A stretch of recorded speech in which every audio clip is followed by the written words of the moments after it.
Hello, hello, hello. So I'm just gonna get started, and I know that our members will trickle in.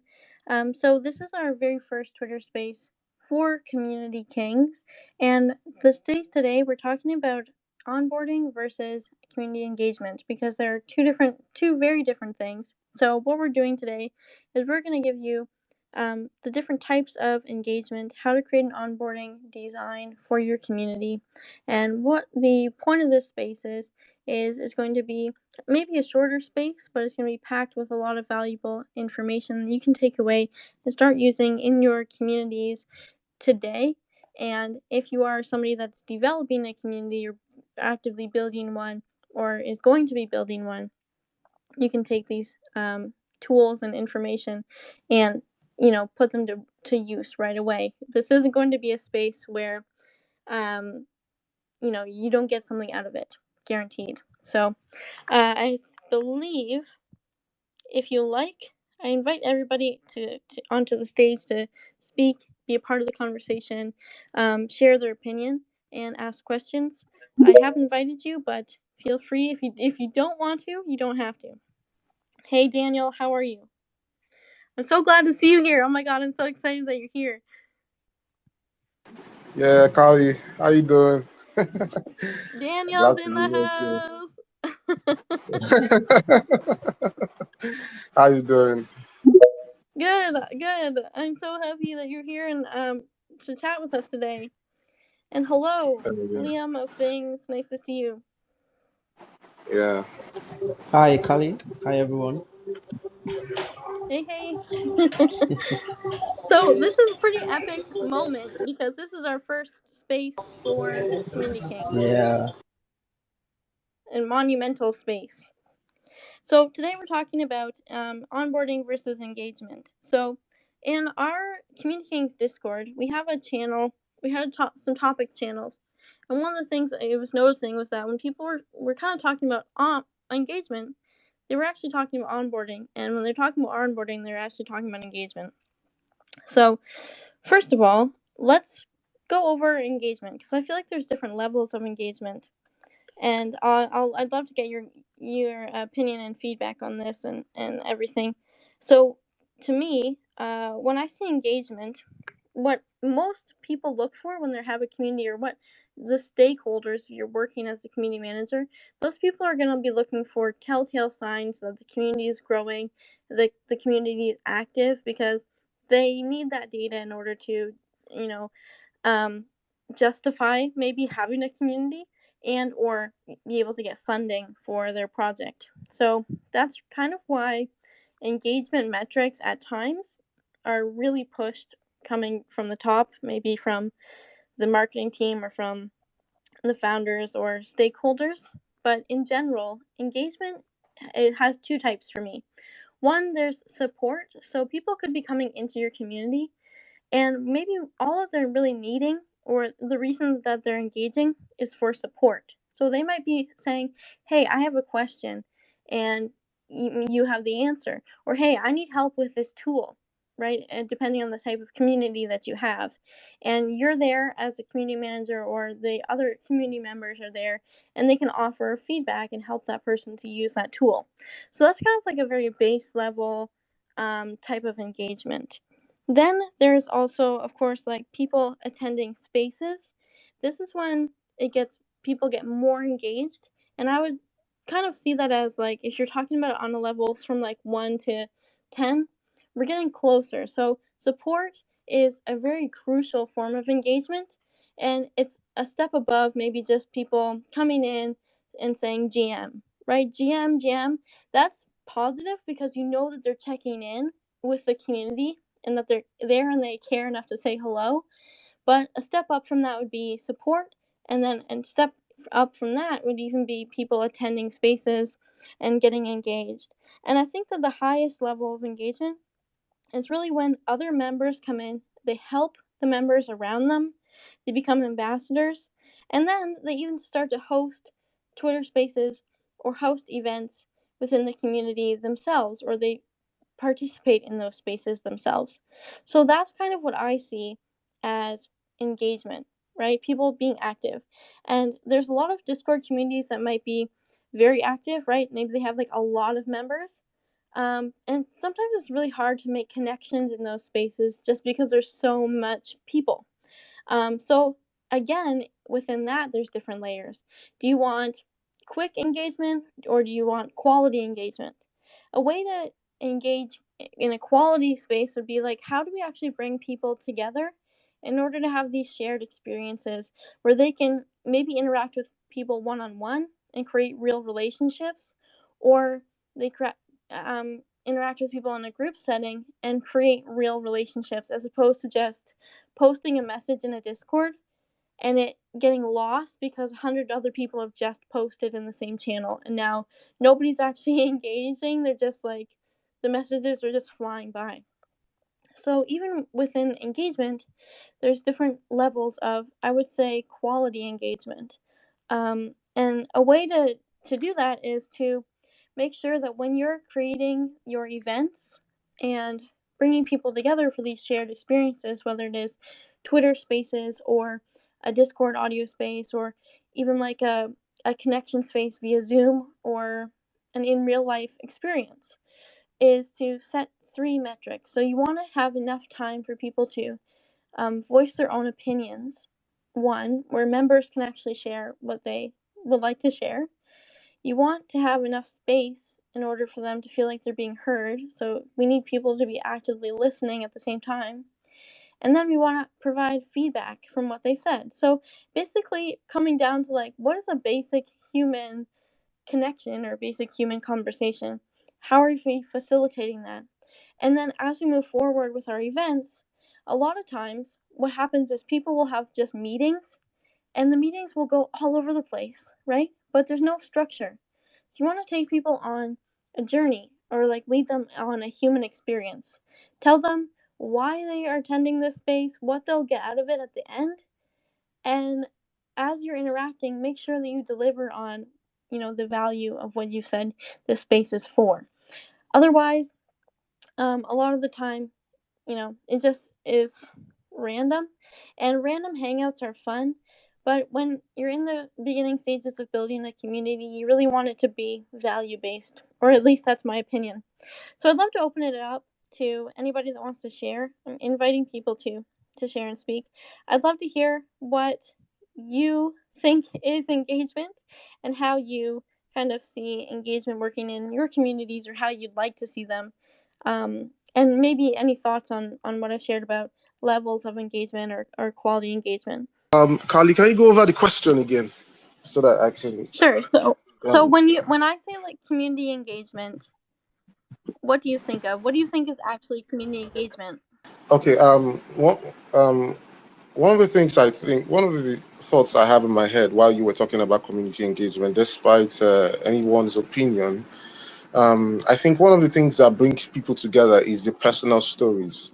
Okay, each and everyone's personal stories, and like in the crypto space, there is a common story amongst us all in the crypto space. So I think one of the things that enables community engagement will be the connection between all of us in the crypto space. Like at each point in time, someone has lost money, okay, in the crypto space, either through via a scam coin or through ignorance or one way or the other, okay, or via probably what's the madness that happened last year, the FTX, the before the FTX, the lunar crash, all these are things that connect all of us. Okay.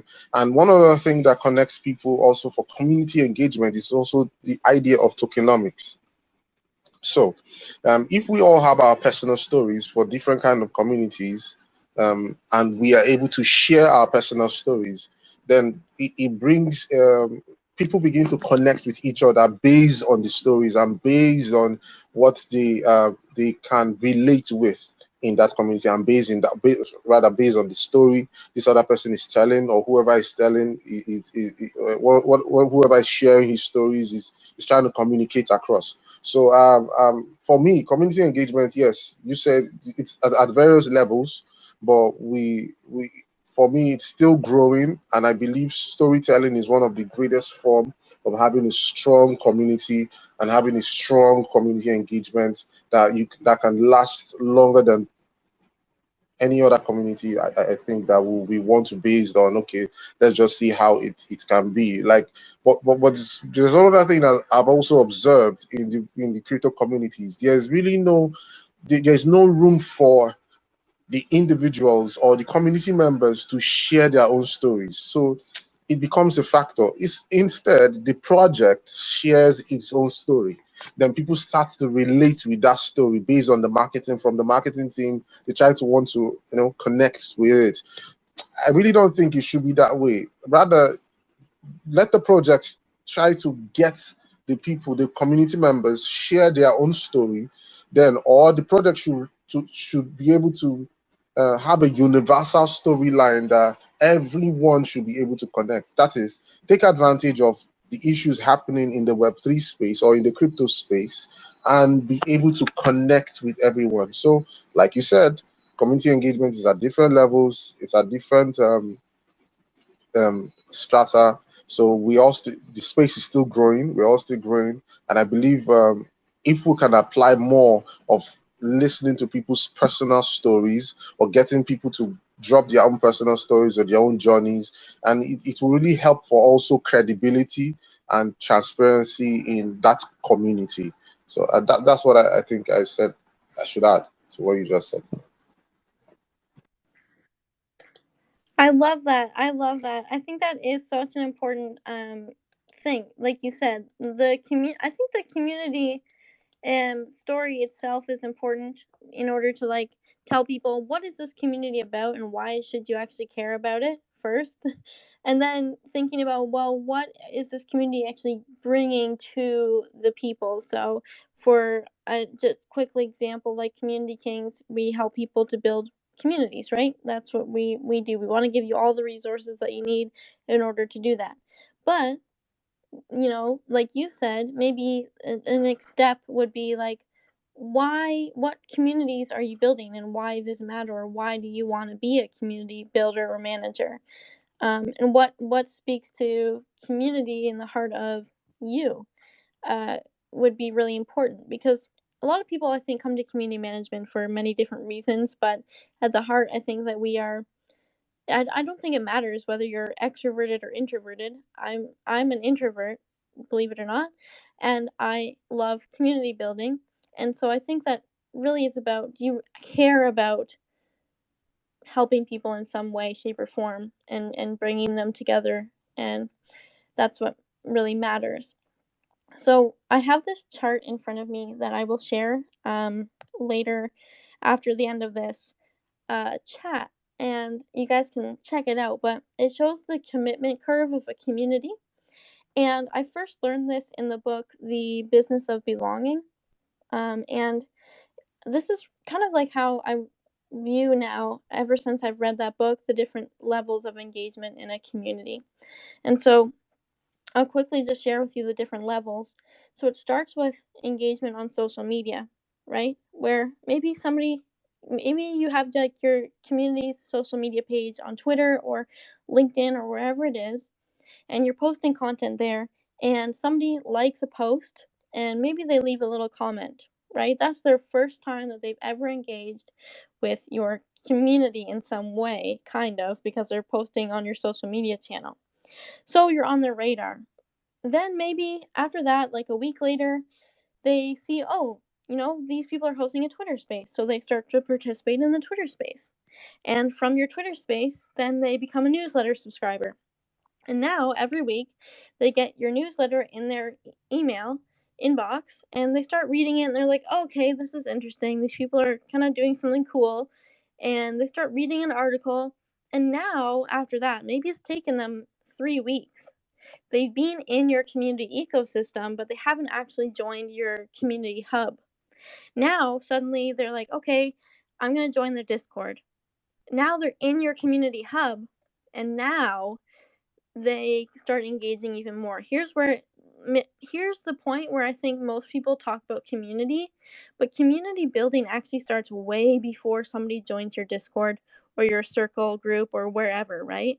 Because everything that you do, and I think that marketing teams and CEOs and founders actually need to realize this. And I think community managers know this, but every single part of a business almost kind of has to do with community, because if you run a business, the people that you're serving is at the core of your business. So it starts from the way back from when people start liking your Twitter posts. So now the person is in your Discord. Now what do they do? For example, now they start exploring your channels. That's it. Maybe they haven't posted anything. Maybe they didn't even introduce themselves, but they start looking at your channels. Then finally, once they're comfortable, okay, now I'm going to introduce myself. And then maybe they attend an audio session in the community. Maybe slowly they join a subgroup. Now they start posting different content in different channels. They've met somebody else in the community. They feel a relationship, and now they start talking, and now they're contributing in an audio session. Maybe now they feel comfortable enough to contribute an article to the community. And over time, maybe this has taken them a month. Maybe this has taken somebody 3 months or 6 months or 8 months, right? Because it can take some time. Now maybe they start leading and helping an audio session. Daniel's up here speaking, right? So Daniel moved up the ladder pretty quickly, but I mean, now they're leading and helping an audio session, and now they've become a key contributor, possibly a leader and an ambassador, and now they're helping to onboard other members. So it's a process of engagement and really building that relationship with your members that starts from social media or from wherever they first start to really see that you have a community. So when we start to think about it like that, we realize that this is kind of like a long-term time commitment, and we notice that now we don't feel as bad as community members or like managers when we have a Discord server or we have a Circle Hub, and maybe like 60% of our members are people that engage here and there, but we have to see where are they on our commitment curve. And it makes a lot more sense, right? Because we have our people that have moved up the ladder where they're leading sessions, but we still have people that are exploring channels and maybe just attending audio sessions. So there's like different layers to it, and I'll share with you the graph, and you'll be able to look and see in your own communities or when you're building community where people are actually at, and it's very interesting. You'll have a number of different people at different levels of the curve. So I'd love to hear if anybody has any anything to say on that. While you were talking, I think one of the things I got was from when you started talking about engagement on social media, then how, in terms of community engagement, when they come on your social media, start engaging, maybe they post the first time, that's the first time they're engaging with your social media handle. We also have to see that first, people, you first have an audience, and from an audience, they graduate into community members. Okay, so first on the social media space, which looks like the first space, you have the audience. Then from the audience, they become community members. That's where you now have them subscribe to your newsletter, and they are now in your Discord group. So, but there's something I think we are also kind of missing out here, is the fact that we seem to pay attention to the funnel, but really we have to also pay the way the growth comes. Like one of the things you mentioned, there's a curve, there's a way the growth comes on the graph. Like you have content consumers. Okay, you have people who consume your content, right? Then you also have content contributors, because they have to be consumers before they become content contributors. So people who are contributing content have to be people who have consumed a lot of content in themselves. That is, they have the ability to do the research now. They have the ability to do they have the ability that they have consumed a lot of content. So there's a strata to which this growth also comes. So you have people that community who probably have a lot of the first are content consumers. They now become content contributors. Then before they become even content creators, in that sense. So just to add to what you were saying, as you were talking, I started seeing that graph also. They exist in the midst of that graph also. So there's always a content consumer, there's always a content contributor before the person becomes a content creator. All right. So in that sense, people always start with engaging with social media before they get to maybe join your Twitter spaces, newsletter subscriber, before they even come and join your Discord. So this also happens alongside. If we have this in mind also, it will also help us build strong and viable communities where we know there's a funnel that is existing within the major funnel in which we're doing whatever we are doing. So that's just my 2 cents, Carly. Yeah, I completely agree with you. And while you were saying that, it made me think like that's why, when you start, and one of the communities that I was helping, I was really pushing them to like start a YouTube channel, which for a lot of people, like that takes a lot of work, right? But in the long term, if you think about it, like as a content marketing strategy, in order to build that audience that you were talking about, YouTube kind of makes a lot of sense because it's searchable, it's a search engine, and you're building in a content library of so that people can like go back and actually get value from your content.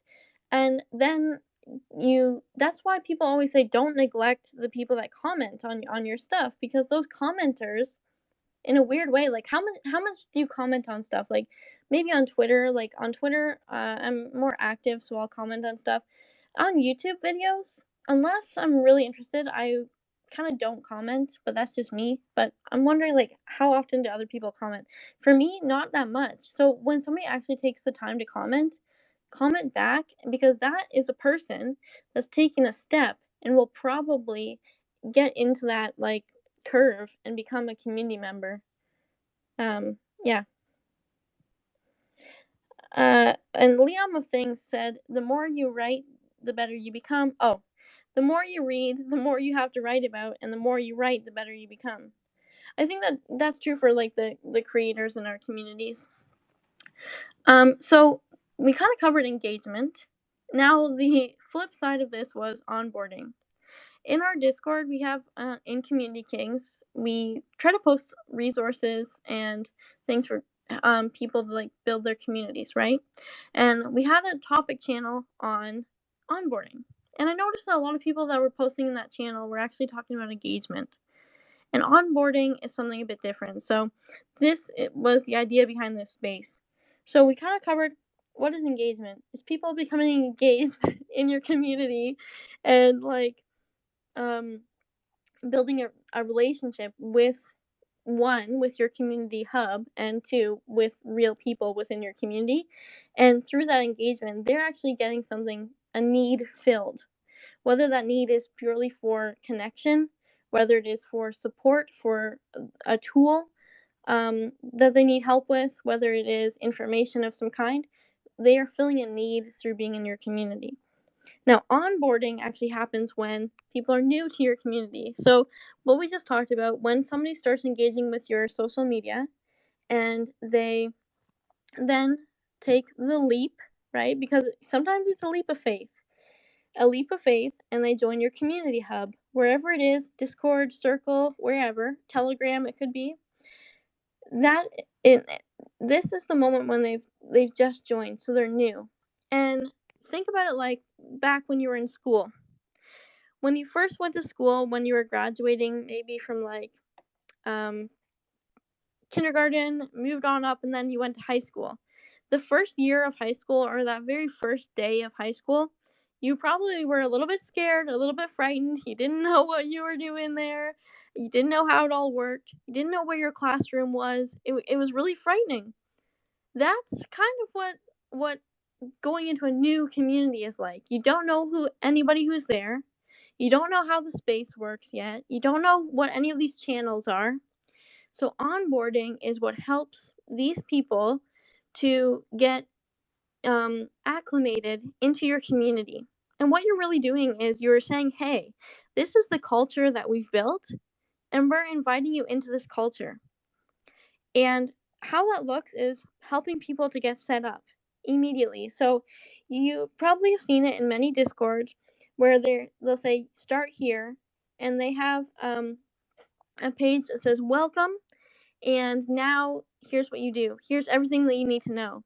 And one of the discords that does this really well that I just saw was NFT God has a Discord and immediately has a video that they've taken that takes you through the entire Discord.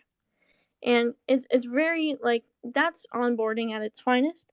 And then a step up from that is like, hey, now that you're here, here's somebody that has the same interests as you. Let's say you set your Discord up where you have people select your different interests, and now they're in like a little club.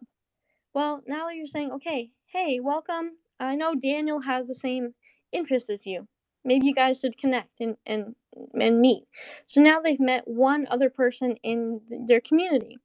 And maybe they don't talk to Daniel right away, but now they know Daniel. And if they have a question about something in the community, they know, hey, Daniel probably knows the answer. Maybe I'll ask him. So they have that connection point immediately instead of just like joining the Discord and waiting 6 months and never meeting anybody and feeling uninspired and then leaving. So that's like how you create your onboarding strategy.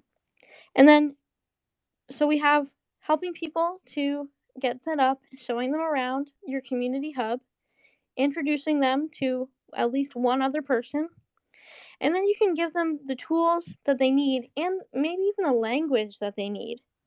And this is a really interesting thing. So, different communities, because it is like creating your own little culture, you might have your own language. So, you might have some like slang that you use, or maybe you have a word for your community.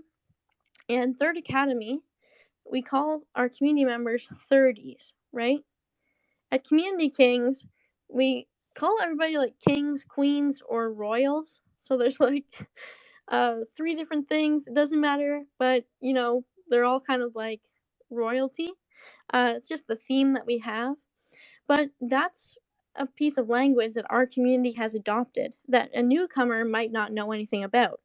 So we're teaching them the language of our community as well. And of course, like if we see that somebody has joined and they're unsure, we now show them where the events are and stuff like that. And the way that you can make it easy is to maybe make a video like NFT God did, or you have a set flow, kind of like we just talked about with when people start to engage. There's like that curve that Daniel was talking about. You can have a set system, or I don't want to say the word funnel because I don't really like thinking about it in that way, but you have a set flow of like how it is designed. So I have another sheet that I'll share after this, and it's basically a design and it's drawn out, so you kind of can like map the path that somebody's taking, right? So when they join, they're first on this channel, then they move down here, then they're over here, and now they've learned everything. And another great resource is you could create a Notion library that all newcomers receive, that has all the information that they need, all of the slang from your community, all of the frequently asked questions, and there's an introduction to somebody right in the Notion, right? And or like an introduction to maybe a team member's Twitter page, so now they know who to go to ask if they need help. So that's what onboarding is. So it's different than just talking about engagement. It's different than just getting people into your Discord to like just be there. It's really setting people up for success. So I'd love to hear thoughts on that. What do you think when I say the word onboarding? What do you think? Do you think it's a lot of work? Do you think it's necessary? Do you think you've ever had like a great onboarding experience with a community? I'd love to hear about it. I'm very interested in it because onboarding is something that even I'm still getting right. You know what I mean? I think we can all improve. So I'd love to hear thoughts on that. I'll just read what Liam of Things said. Onboarding process is very important. Every community needs a strategy for building their own process. It helps knowing the members of your community well. You also know how to help them better, which is very correct. I mean, if you don't have the right onboarding process, you don't actually know where people get stuck. You don't know who they are. And a community, I give you an example. I'm just gonna quickly look. A community that I just joined, I think it was actually, let me see which one it was. Oh my gosh, I've joined so many communities in the past like month. I'm looking on Discord. I don't know whether it was Alchemy, because Alchemy like has a bunch of developer tools. But Alchemy I think might be the one where you join their Discord and they ask you a number of questions about yourself immediately, and that's actually how you verify yourself. And it's nothing like terribly personal, right? They're not gonna like hack you. But they ask you questions about yourself, and it lets them know more about you, and then they can actually tailor their Discord experience to you. And I thought that was really, really cool. I'm all ears. Okay. All right. So can you hear me? Yes, we can hear you now. Yes. Sorry, my network is kind of shit. Yeah, yeah, yeah. All right. Okay. So I think since the past 3 weeks, I've been taking a learning on developer relations, and I've been learning and unlearning about community process. So I got discover about the need for the onboarding process. So it also helps you to engage more with your people and give them a sense of belonging. Because probably maybe somebody new joins your community, and the first thing they see is that somebody DM them, try to know them better, try to know, okay, what's your level of experience in this space? What do you look forward to achieve? Okay, this is our goal, this is our vision, and this is what we have for you. So it is during the onboarding process they have to know all about this, so they know the boundaries of what they need to do. They also need to know the rules and guidelines of the community. So during this stage, they have all they need to know about the community, how they can also help the community, and also what they expect to learn from the community. So this the onboarding process is very important because it will help also, and you can also have a way of chaining your community members together with one another. So you can say, okay, so probably so your top community members, you can say, okay, once you have a new person joining, you probably person A, you will be the one to engage them. Can you hear me? You cut out at the beginning, but we kind of got like that. We want that sense of belonging, and we want to be there to engage them from the very beginning. Yeah. So when you have people who are assigned to probably the level of experience you have in each members of your community, so that gives them a sense of belonging, and they can actually contribute, and you can also give a level of, like, let me say, a level kind of a thing for somebody who is active. You can say, okay, since you are active and over a period of time they keep participating well, then you can actually give them a role, probably let's say on Discord. So you can be giving them a role, probably for 3 months, you get this particular role and you get this particular point. So that also gives people who are joining newly to also want to contribute more, since they know that as they are contributing, they also get a help, and also they also know that, okay, they are accepted here, because everybody needs a sense of belonging before they give their all to whatever thing they belong to. So that is what I've learned so far, and I look forward to learning more about community management as well.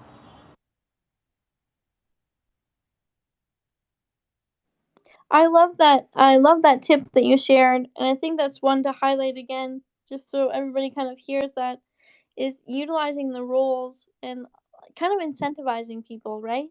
That's a really awesome, like, uh, something that I just thought about, kind of like as you were saying that, was people use gamification a lot in their communities in order to like get people incentivized to do something.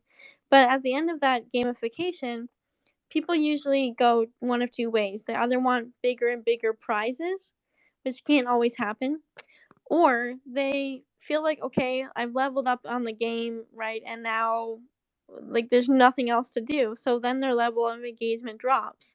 But what you were saying is that from the very beginning, you give them a role, you kind of gamify it by giving them a point system, and the more that they interact, the more points that they earn.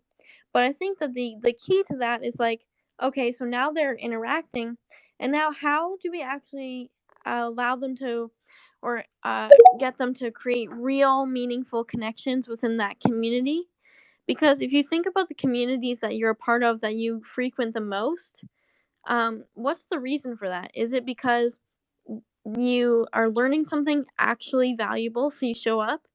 Or is it also because you've made friendships and you know these people? Like, um, for example, Gigi. I know Gigi. When I see her in spaces and I see her show up, I totally it just I get so freaking happy. You know what I mean? So when we know people and we have formed relationships, it makes things like 10 times better. So if people go through that gamification process in the beginning, um the key part of it is actually to build those relationships. So anyway, I love that tip uh, for onboarding.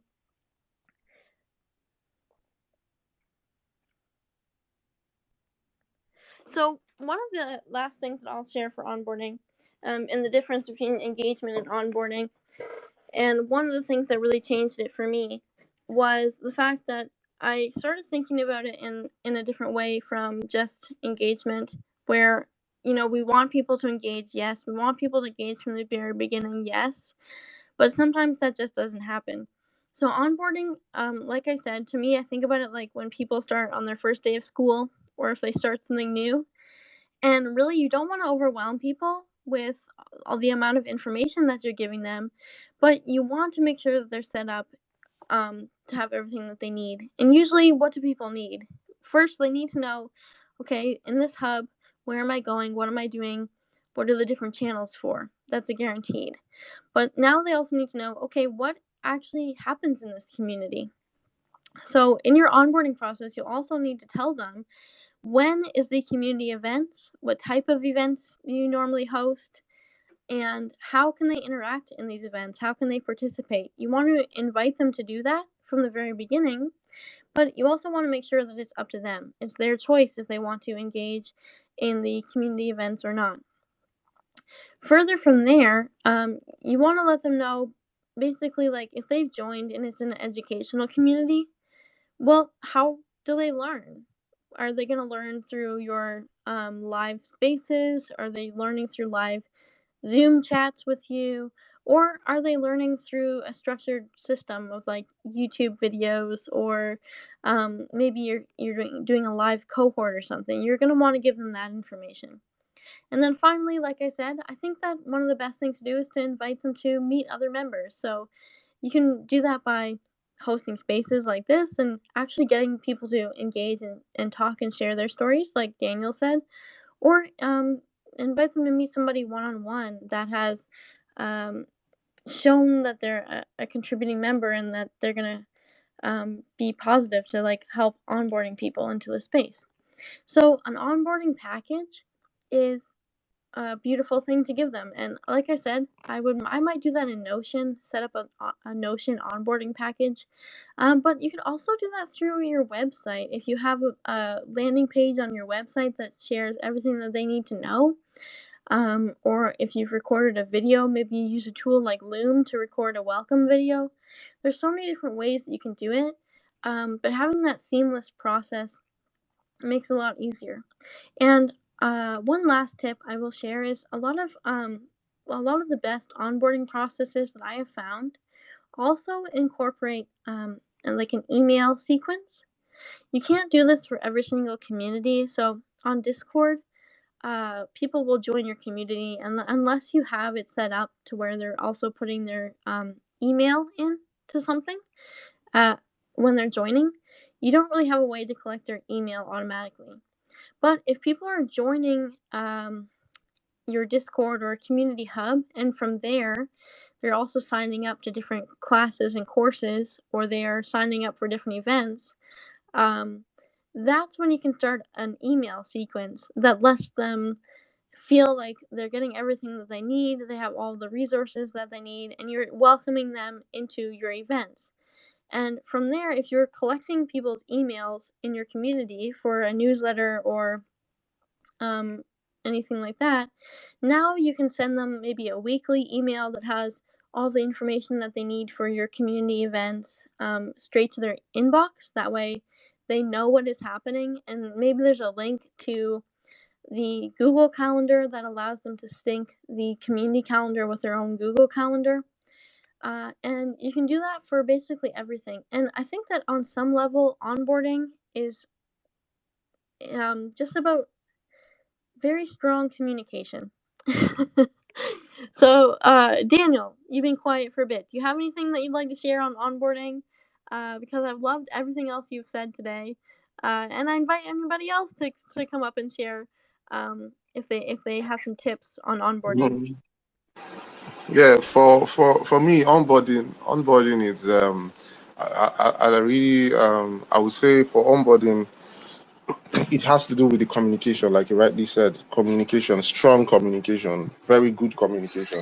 In fact, as in onboarding, you will have to employ the best skill set you have on copywriting, you know, and onboarding people, because that's where you tell them what is in it for them and tell them what's the benefits of what are the benefits of joining your community or being in your community. So in a way, onboarding and community engagement overlaps in a way, but they're not really the same. That's where the similarities are, but it's still in the heart and soul of the community manager or management to see how you want to help these people and see how you want to give them direction and give them provide solutions for whatever it is they need. And we also have to put into perspective that people join communities also for psychological reasons. It's not just for um, um, financial benefits or long-term financial benefits. So sometimes it might be just someone just wants to join your community because he likes the way this community makes him feel, and he likes the way he wants to just feel good, and probably he loves the vibes he gets from your community. So I think onboarding also really sends a strong message, and it really tends to help the member who is coming on board for the first time to either be settled in the community or not settled in the community. So I think onboarding is key, and it is very how you onboard people. It goes a long way to how they are receptive, or whether they open up in the community or not, or whether they get to be very good free members in that community. So I think your onboarding tactic has to really carry your benefits and show them what is in it for them. Just like saying you are onboarding someone to a DeFi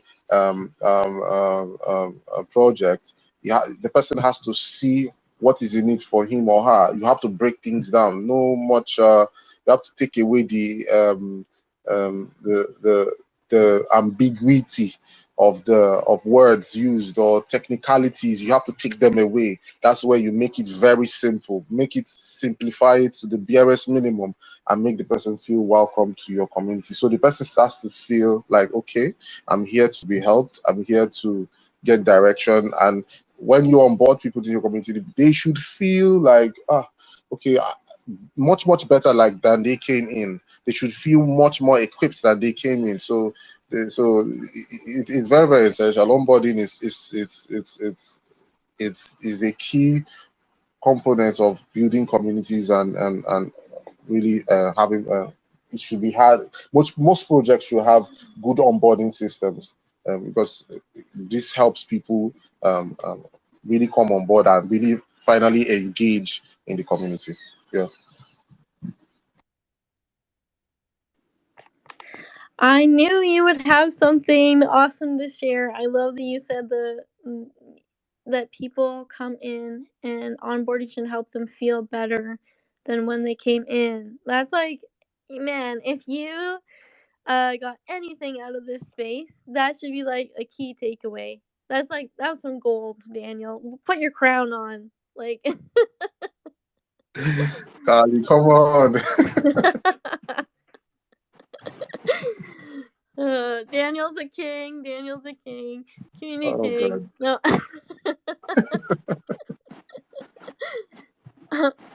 But yeah, no, that was like, I'm taking notes, Daniel. I'm writing that down. That was awesome. We should share a quote. I'll make a quote of that we can post in our group, because that, I think that's like the, you just distilled it down right to the essence of like what onboarding is, right? That was beautiful. So hopefully everybody kind of took something away from this space. We got onboarding versus engagement. So we talked about engagement. What is engagement? People engaging in your space and the different levels of engagement and how people move from maybe just posting on social media to all the way through to becoming a community leader and ambassador in your space, and that different levels, and how that's different from onboarding, right? Like Daniel just said, it's making people feel better than when they first came in, right? Immediately, and setting them up for success, letting them know about your community. So, I appreciate everybody showing up, because this was like the very first like official space for Community Kings. So, I mean, if you're here, it's a monumental space, and if you are a member of our Discord, right now I think we're at 85 members, which is pretty awesome. We're getting to our first 100 members, because Yeah, just, yeah, is it? yeah, yeah. Woo! Yeah. Because the first 100 members, all receive like a monumental NFT. Basically, you guys are like numbered, and the first 100, so you get NFT access to every single thing that we will do from now into the future. Basically, uh, yeah, I'm just so excited about it. So I think we're at 85. We're almost to 100. But I mean, I appreciate everybody being here, and so hopefully you got some key information on engagement strategies and also on onboarding strategies and what onboarding really means.